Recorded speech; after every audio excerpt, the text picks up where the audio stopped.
Hello friends, welcome to our channel.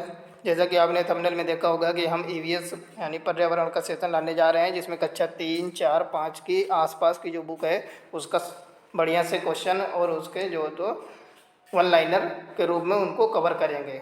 ठीक है, आपको इन बुक्स का बढ़िया से सारांश वन लाइनर के रूप में कंप्लीट कराया जाएगा, जिससे आपको वो सारी बुक डिटेल में पढ़ने की ज़रूरत नहीं पड़ेगी। इन क्वेश्चन से आपके सीटेट, टेट और विभिन्न जो शिक्षक भर्तियां होती हैं वो अच्छे से कवर हो जाएंगी। सारे परीक्षाओं में ये मदद करेगा आपका पर्यावरण, इससे बाहर पढ़ने की ज़रूरत आपको नहीं पड़ेगी। तो चलिए हम शुरू करते हैं। पर्यावरण के अंतर्गत हम अपने आसपास के सभी भौतिक एवं अभौतिक तत्वों का अध्ययन करेंगे। ठीक है, अब देखिए यहाँ पर ध्यान देने योग्य बात यह है कि बालकों का बौद्धिक स्तर काफ़ी कम होता है प्राथमिक स्तर पर, इसलिए हम केंचुए को किसी वर्ग में न वर्गीकृत कर जानवर शब्द का प्रयोग कर रहे हैं।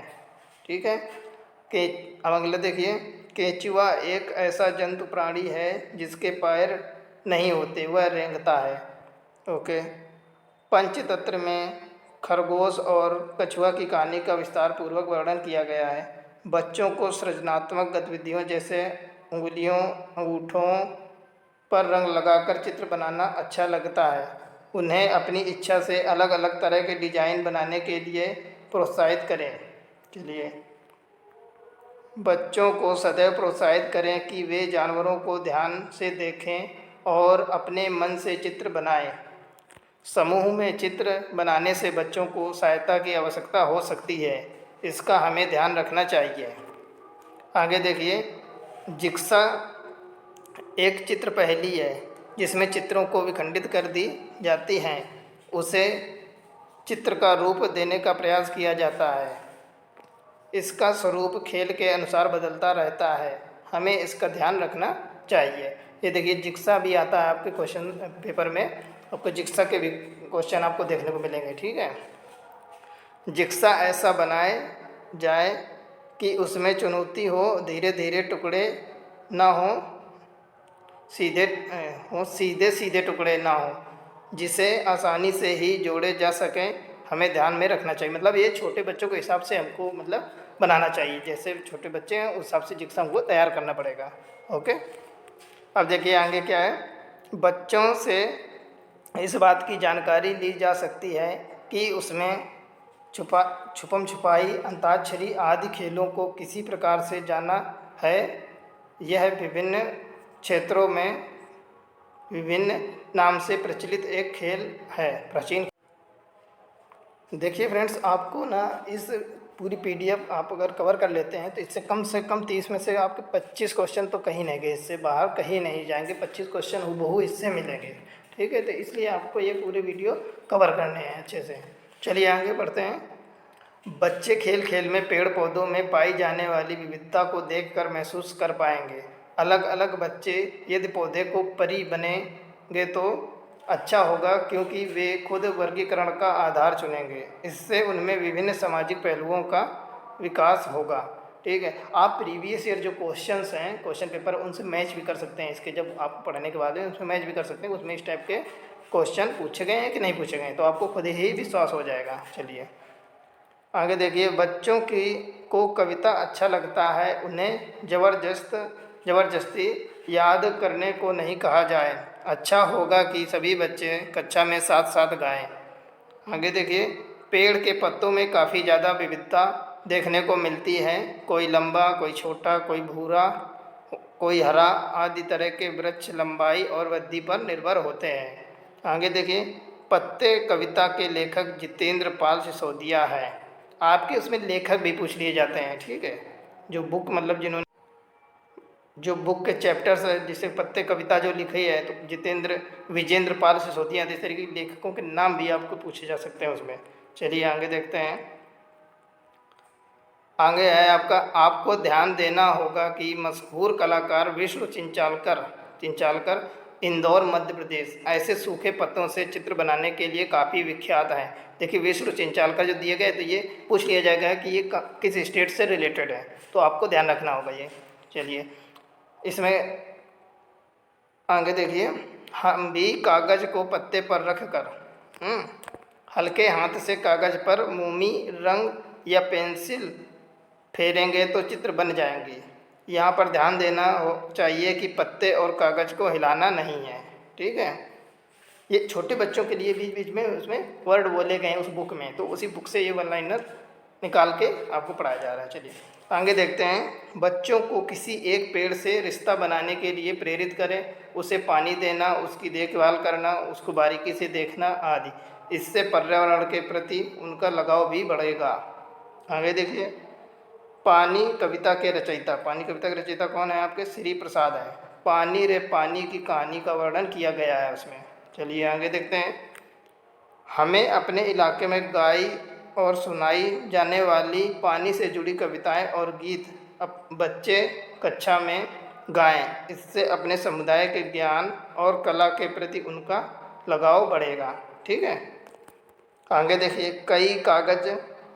कई जगह समाज में भेदभाव के वजह से आम स्रोत से पानी नहीं लेने दिया जाता, आम स्रोत से पानी नहीं लेने दिया जाता भेदभाव के कारण किसी जगह में, ठीक है। तो ये सब पूछ लिए जाते हैं उसमें क्वेश्चन। आगे देखिए।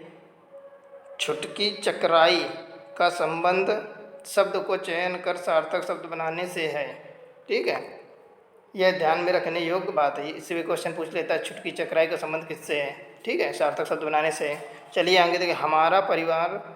हमारा पहला परिवार स्कूल ना होकर हमारा परिवार अर्थात हमारे माता पिता का समूह होता है। आगे देखिए। बच्चों से अपने परिवार वालों के हंसने, गाना गाने आदि के तरीक़ों के बारे में बातचीत करवाई जाए। इससे वे अपने परिवार के लोगों की खासियत भी पहचान सकेंगे। चलिए आगे देखिए। मकान कब बन जाता है इस पर चर्चा करवाना चाहिए, क्योंकि मकान और घर के अंतर को स्पष्ट करने में सहायता होगी। आगे देखिए। घर के हिस्सों में विशिष्ट व्यक्तियों का जाना या न जाना उनके घर के तौर तरीक़ों और संवेदनशीलता को दर्शाता है। घर प्यारा कविता का उल्लेख बच्चा टोली भारत ज्ञान विज्ञान समिति से लिया गया है, ठीक है, भारत ज्ञान विज्ञान समिति से लिया गया है। चलिए। बच्चों से घर सजाने की प्रक्रिया पर बातचीत से स्थानीय सामग्री के उपयोग तथा त्यौहार बनाने के महत्व को उभारा जा सकता है। आगे देखिए। बच्चे एक खुले माहौल में अपनी बात बेझिझक कहते हैं। इससे वे दूसरे लोगों के बारे में हमारी समझ बढ़ेगी। मतलब खुले माहौल में बच्चों को रखना चाहिए जिससे वे बेझिझक अपनी बातें रख सकें। बच्चों से संबंध बनाना और ऐसे माहौल बनाना ज़रूरी है जहां इनकी बात संवेदनशीलता से सुनी जाए। मतलब बच्चों को फ्री रखना है जिससे उनकी बातें संवेदनशीलता से सुनी जाएंगी तो एक्टिव रहेंगे। चलो। हांगकांग में सांप खाना बहुत पसंद है। वहाँ के लोग लिंग हू फेन खाते हैं। मतलब सांप का नाम क्या है? लिंग हू फेन। तो ये क्वेश्चन आपसे पूछा जा सकता है। चलिए। कश्मीर में सरसों तेल से मछली बनती है, गोवा में नारियल तेल से मछली बनती है। ये देखिए आपको यहाँ से क्वेश्चन देखने को मिलेंगे। प्रीवियस ईयर बुक उठा के आप देख लीजिए क्वेश्चन, उसमें आपको ये मिलेंगे, ठीक है। चलिए। केरल में नारियल डली हुई किसी भी करी के साथ उबला हुआ टैपियोका मिल जाए तो खाने में बहुत ही मज़ा आ जाता है। यानी कि केरल में टैपियोका खाया जाता है, उबला हुआ टैपियोका, ठीक है, नारियल में डली हुई। हमें ध्यान में रखना चाहिए जिन घटनाओं को बच्चे समझ पाएँ, जिनसे स्वयं को जोड़ पाएँ, उनको चुनें ताकि बच्चे उन्हें प्रभावी ढंग से नाटक के रूप में प्रस्तुत कर पाएँ। मेरी बहन सुन नहीं सकती इस कविता को जीन वाइट हाउस पीटरसन की कविता के कुछ अंश को अरविंद गुप्ता ने किए। ये आपके इंपॉर्टेंट क्वेश्चन यहाँ से बनते हैं इस तरीके से। हम सब में अलग अलग तरह की क्षमताएं हैं। बच्चों के अपने अनुभव को शामिल करते हुए इस विषय पर संवेदनशीलता बढ़ाई जा सकती है, ठीक है। आगे देखिए। बच्चे बाहर पक्षियों को देखेंगे तो कागज़ पर आसानी से पहचान कर पाएंगे। कविता को बढ़ाई के लिए बच्चों को पक्षियों के गुण पता होने से मदद मिलेगी, जिससे वे उनके नाम भी जानते हों, ठीक है, नाम भी जानते हों। अब देखिए आगे देखिए क्या है। बच्चों की पक्षियों में रुचि बढ़ाने के लिए बच्चे चुपचाप बैठकर पक्षियों को देखें तथा अपने अवलोकनों को नोट करना भी सीखें। आगे देखिए, बादल आए कविता हरीश निगम चकमक एकलव्य से ली गई है। ये देखिए लेखक का नाम आ गया। ठीक है। बच्चों के बारिश से जुड़े अनुभवों को सुनने से बारिश से होने वाले प्रभावों अच्छे या बुरे दोनों पर गहराई से चर्चा हो सकती है। घर के लोगों से बात करके बच्चे अपनी जानकारी बढ़ाएं, जिससे यह स्पष्ट हो सके कि शिक्षिका के अलावा और व्यक्ति भी जानकारी के स्रोत हो सकते हैं। खाना पकाने के अलग अलग तरीक़ों पर बच्चों के अपने अनुभव रुचिकर हो सकते हैं। घरों में प्रयोग किए जाने वाले ईंधन से पर्यावरण पर पड़ने वाले प्रभाव पर चर्चा भी हो सकती है। बच्चों को मिलजुल कर खाने की चीज़ें बनाने में मज़ा आता है, जिससे वे अपने परिवेश के अनुसार कुछ चीज़ें बना सकते हैं। अब देखिए, रेलगाड़ी कविता को हरेंद्र नाथ चट्टोपाध्याय की कविता से लिया गया है, रेलगाड़ी की जो कविता है। आगे देखिए, बच्चों ने कई वाहनों को या तो वास्तव में या किताबों में, फिल्मों में आदि में देखा होगा। यह सभी अनुभव बच्चों से चर्चा करने में मदद कर सकते हैं। ठीक है। अब देखिए, बड़ों से प्राप्त जानकारी पर आधारित चर्चा बच्चों को वाहनों में आए बादलों को समझने में सहायता करेगी। किताब में बुजुर्गों, नाना नानी, दादा दादी से इसलिए बार बार पूछने को कहा गया है ताकि उस समय के और अभी के बीच के अंतर को बच्चे पहचान सकें। ठीक है फ्रेंड्स, इस प्रकार आप देख सकते हैं कि धीरे धीरे और अच्छे अच्छे पॉइंट्स आपके आगे निकल के आएंगे। इसलिए आप इस चैनल को लाइक करके और सब्सक्राइब करके रखिए, जिससे कि आप पूरे वीडियो कवर कर सकें। ओके, टेक केयर, मिलते हैं नेक्स्ट क्लास में।